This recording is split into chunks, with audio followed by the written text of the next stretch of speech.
A gente abre espaço agora na programação da TV e Rádio Câmara Bauru para falar sobre a campanha Agosto Laranja, que é o mês de conscientização sobre a esclerose múltipla.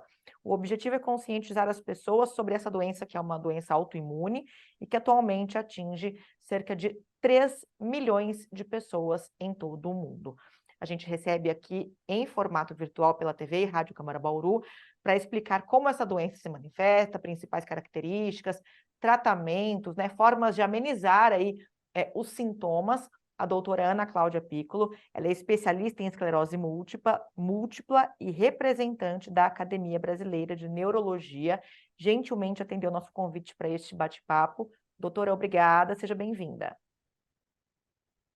Olá, eu que agradeço. Será um prazer falar com vocês. Doutora, nós já começamos falando sobre alguns números, né? Trazer um pouquinho, fazer um recorte aqui para o cenário no Brasil. A gente tem uma informação de que há aproximadamente 40 mil brasileiros com a esclerose múltipla atualmente e que os cálculos ainda apontam que a prevalência da doença varia entre 5 a 20 pessoas para cada 20 mil habitantes, aliás, 100 mil habitantes. Como é que essa doença se manifesta? Muito bem, então aqui no Brasil seria mais ou menos isso, 10 a 20, podendo chegar a 30 na região sul. No mundo varia até 150 por 100 mil habitantes. Bom, ela acomete pessoas jovens, né, da faixa de 20 e 30 anos, principalmente mulheres, mas também pode acometer homens, crianças e pessoas mais velhas.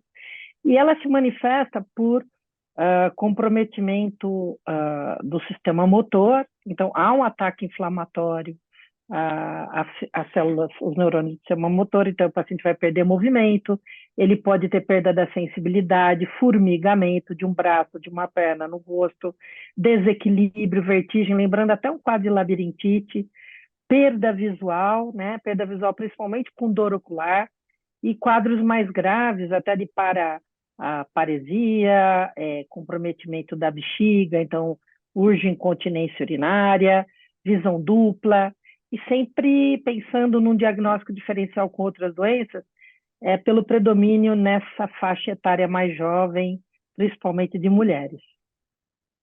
Há alguma justificativa, alguma razão para a prevalência no aparecimento da doença para este público em específico? As doenças imunológicas, elas têm perfis, né? Até por conta da predisposição do sistema HLA, sistema imunológico. Então, por isso essa faixa etária. Então, já tem doenças autoimunes que acontecem em pessoas um pouco mais velhas, né?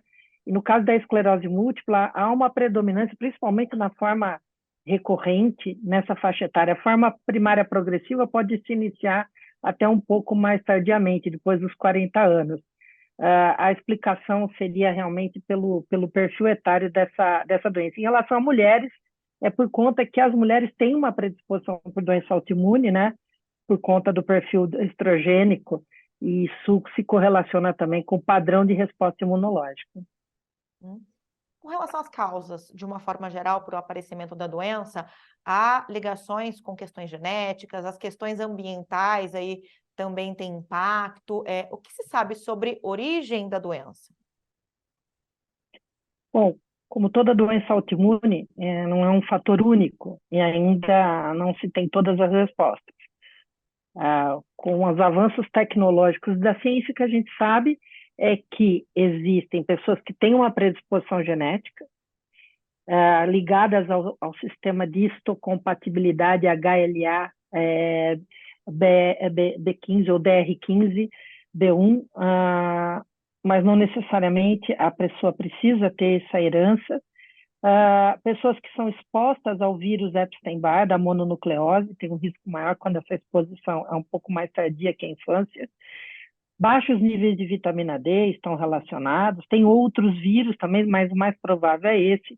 E condições que aumentam o risco quando você tem uma predisposição, você juntar os fatores, então obesidade infantil aumenta o risco, por exemplo, e o local de nascimento. A gente sabe que há uma predominância dessas pessoas que nascem na Escandinávia, Suécia, Noruega, Finlândia, no Canadá, nos Estados Unidos, norte da Europa. Então, com certeza, tem a questão genética e tem a questão ambiental local dessa exposição ao Epstein-Barr mais tardio e baixos níveis de vitamina D. Uhum. Agora, doutora, diante de de todas essas formas de manifestação da doença, que tipo de condições ou restrições a doença impõe ao paciente no seu dia a dia, nos seus hábitos de vida? Então, eu tenho um ataque inflamatório de um linfócito, né, um glóbulo branco que foi ativado de uma forma inadvertida. Normalmente eles estão ali para combater câncer e infecção, e eles agridem a célula do sistema nervoso central. Quando eles agridem, por exemplo, uma célula motor e o surto pode deixar sequela, a pessoa pode ter dificuldade para caminhar. Quando agride o cerebelo, que é o órgão responsável pelo equilíbrio e coordenação, ela pode ter uma dificuldade de coordenação, tremor, quedas, desequilíbrio. Quando tem uma perda visual, não se recupera, pode ficar com dificuldade para enxergar, dor, né? A fadiga é muito comum nesses pacientes e também muitas vezes eles podem ter comprometimento urinário, com incontinência urinária, né? A questão é sempre tratar o surto o mais rapidamente possível, quando identificado, para tentar diminuir a sequela. A forma progressiva, né, que acontece depois de 10, 15 anos, quando a doença não é tratada adequadamente, ou no caso da forma primária progressiva, o paciente vai acumulando incapacidade funcional, de tal forma que ele vai tendo dificuldade para caminhar, depois dificuldade cognitiva. Nesse caso, diferente da doença de Alzheimer, das demências, a dificuldade é mais para as funções, as tarefas executivas do trabalho, velocidade de processamento. Então, tudo isso vai interferir na questão laboral do paciente, no trabalho, e também pode aumentar depressão. Então, são várias situações que, quando o paciente não é tratado adequadamente, vem junto com a doença, né? E a senhora comentou da questão do Alzheimer, né? Ele influencia na capacidade mental mesmo, na questão da lucidez. A esclerose múltipla, ela também tem impacto nesse aspecto? Sim, mas é diferente da doença de Alzheimer. O impacto é mais pela questão da atenção e velocidade do processamento, e menos da memória. Então, o paciente vai cursar, né, se ele não trata adequadamente, então, com dificuldade no trabalho, para a execução das tarefas que ele fazia, né, na forma de compor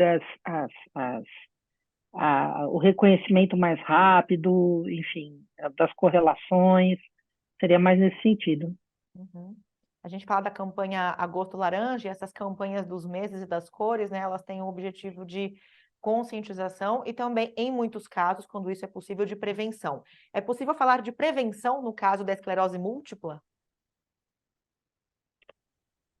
Veja, hoje a gente aprende que a maioria das doenças, né, seja no sistema nervoso central, sejam degenerativas ou sejam doenças inflamatórias, elas têm a ver com hábito de vida. Então, ah, em estudos feitos nesses países onde a esclerose múltipla é mais frequente, verificou-se que, como eu falei, obesidade, exposição ao vírus Epstein-Barr, baixos níveis de vitamina D, né, estavam relacionados. E o que a gente sabe é que hoje, né, há campanhas para evitar a obesidade infantil, exercício físico desde a adolescência, evitar o tabagismo, que o cigarro também tem substâncias pró-inflamatórias, né?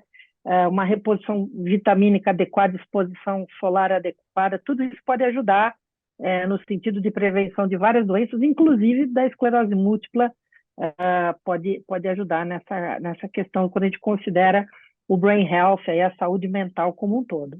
Uhum. Qualidade do sono, né? E alimentação. A gente sabe que hoje alimentos industrializados com corantes sintéticos, eles não aumentam o risco da esclerose múltipla, mas eles tornam o nosso organismo, a nossa microbiota, aquelas bactérias que convivem com a gente, mais inflamadas. E isso pode aumentar o risco de todas as doenças autoimunes, porque 30% da nossa resposta imunológica está numa das portas de entrada, que é o intestino, né? Então, a alimentação também vai influenciar, então, uma alimentação saudável, né? Agora, doutor, o que é que nós temos hoje de tratamento disponível para o paciente da esclerose múltipla e em que sentido uma demora no diagnóstico pode prejudicar esse processo? Excelente pergunta. Até 2 décadas atrás, a gente tinha só os imunomoduladores, né? Os medicamentos injetáveis subcutâneos, que fazia uma vez por semana, dia sim, dia não, todos os dias, e esses medicamentos, eles diminuíam a resposta inflamatória desses linfócitos que estavam ativados aí, ou autoativados, como a gente chama de forma errada. Só que essas medicações não eram capazes de controlar toda a doença. Ele diminui em 30% a taxa anualizada de surto, 50% as lesões na ressonância, mas uma grande maioria dos pacientes, depois de 10, 15 anos, evolui em progressão. Com a chegada dos anticorpos monoclonais, né, em 2011, a partir de 2007, 2010, depois alguns medicamentos de oral, com ação já mais imunossupressora, bloqueando esses linfócitos, e medicamentos mais recentes, né, também agindo sobre os linfócitos, nós tivemos um controle maior dessa doença. E hoje, o que a gente aprendeu é que quanto mais rápido a gente diagnostica, e se a gente conseguir identificar tipos diferentes de doença, uma doença mais agressiva versus uma menos agressiva, e tratarmos de acordo com a agressividade, a gente consegue, então, evitar o acúmulo de incapacidade. Os estudos realizados com banco de dados de registros, né, em países como a Suécia, Dinamarca, Canadá, Reino Unido, Estados Unidos, e um banco grande que chama-se MS Base, além do italiano, eles verificaram que os pacientes que foram tratados desde o início com medicamento de alta eficácia, eles evoluíam com menor chance de incapacidade e melhor qualidade de vida. Então, hoje o que a gente busca é um diagnóstico precoce e um tratamento adequado para cada perfil de paciente. Uhum. Bom, o paciente que teve um diagnóstico feito no momento correto, né, um diagnóstico precoce, como a senhora colocou, faz o tratamento, está com esse tratamento em curso, ele tem chances de continuar levando uma vida razoavelmente normal? Tem sim. Tem paciente que brinca que não se lembra da doença, que se lembra quando vai lá fazer infusão, né? Pacientes que, inclusive, mudaram a vida, uma vida mais saudável, com atividade física, e chama atenção, inclusive, para mulheres, né, na faixa etária de idade fértil, que, por conta do melhor controle da doença e de medicamentos mais seguros, elas engravidam, têm seus filhos, até porque a gravidez, ela protege dos surtos até certa forma, porque ela tem um efeito anti-inflamatório, porque a mulher, quando a gente engravida, né, para evitar a perda do bebê, e o feto é um corpo estranho, né, para a mulher naquele momento, o sistema imunológico ele baixa essa resposta contra células estranhas, e por isso que as doenças autoimunes melhoram na gestação. Se ela tem uma doença mais agressiva, a gente vai usar uma medicação que possa ajudar a controlar e que não passe pela placenta. E o aleitamento materno protege dos surtos, porque ele também produz um bloqueio hormonal como a gravidez. Então, antigamente as mulheres tinham medo de engravidar, de ter suas famílias, e hoje a gente tem outra perspectiva, né? A perspectiva é que um dia a gente não chega à cura da doença, a gente chega a um controle tão importante que a gente possa, quiçá, chamar isso de um processo de quase cura, não? E a esclerose múltipla, o paciente acometido pela esclerose múltipla, ele tem a sua expectativa de vida afetada até que ponto? Então, o que a gente sabe, acompanhando esses pacientes nos últimos 30 anos, é como a doença impacta, né, com incapacidades importantes, ele diminui a expectativa de vida porque ele passa a ter, depois de 20 anos de doença, incapacidades que aumentam o risco de infecções, por exemplo, né, e isso vai impactar na vida dele. Então, há uma redução indireta com relação à doença. E a ideia é que, com essas novas medicações, aumente-se a qualidade de vida e a longevidade, e então vão surgir outras preocupações para a gente cuidar para esses pacientes, né?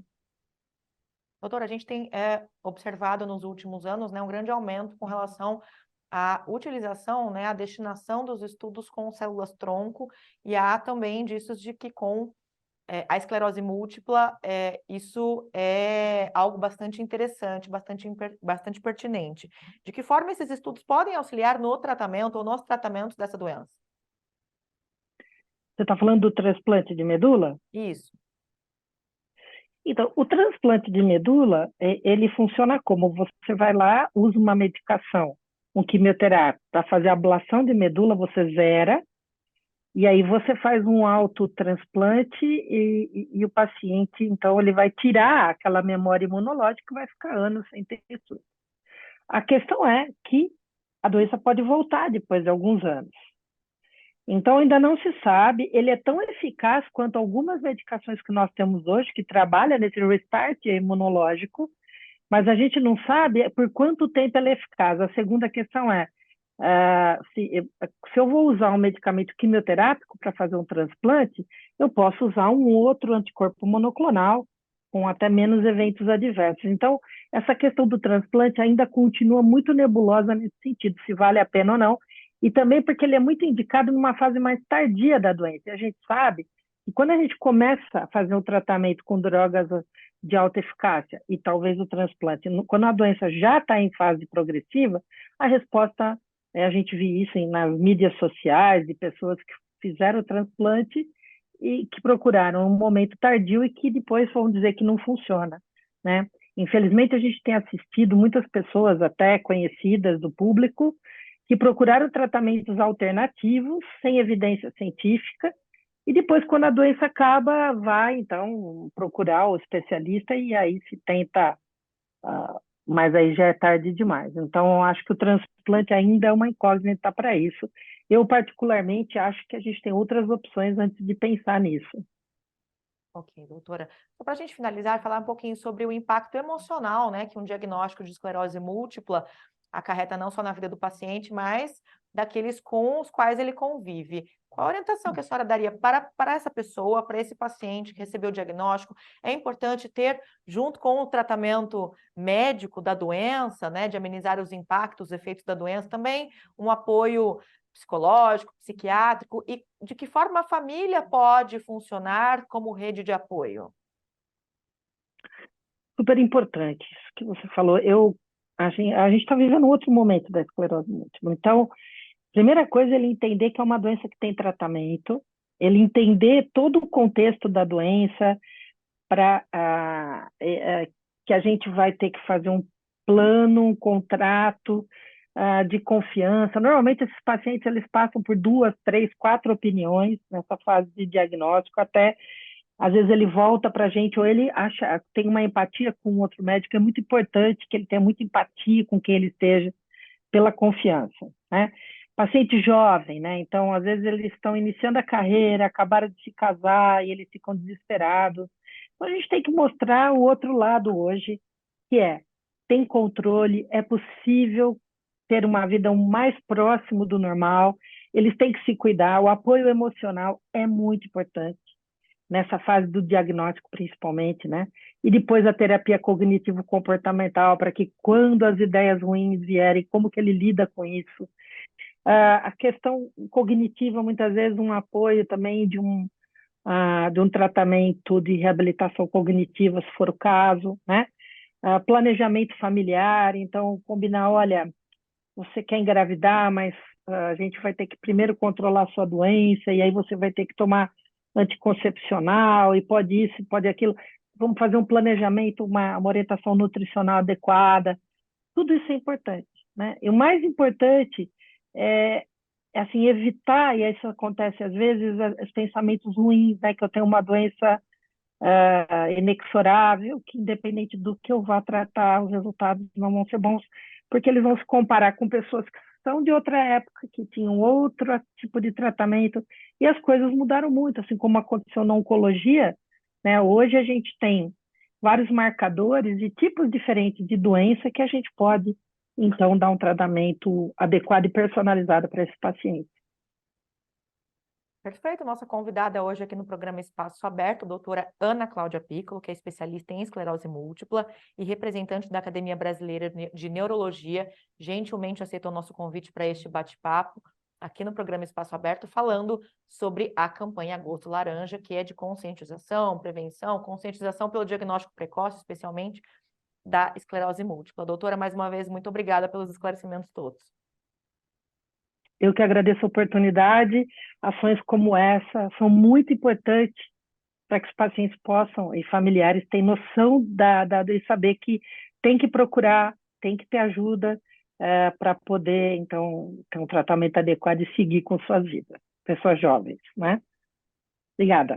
Obrigada mais uma vez, doutor. Agradeço você também que nos acompanhou aqui pela TV e Rádio Câmara.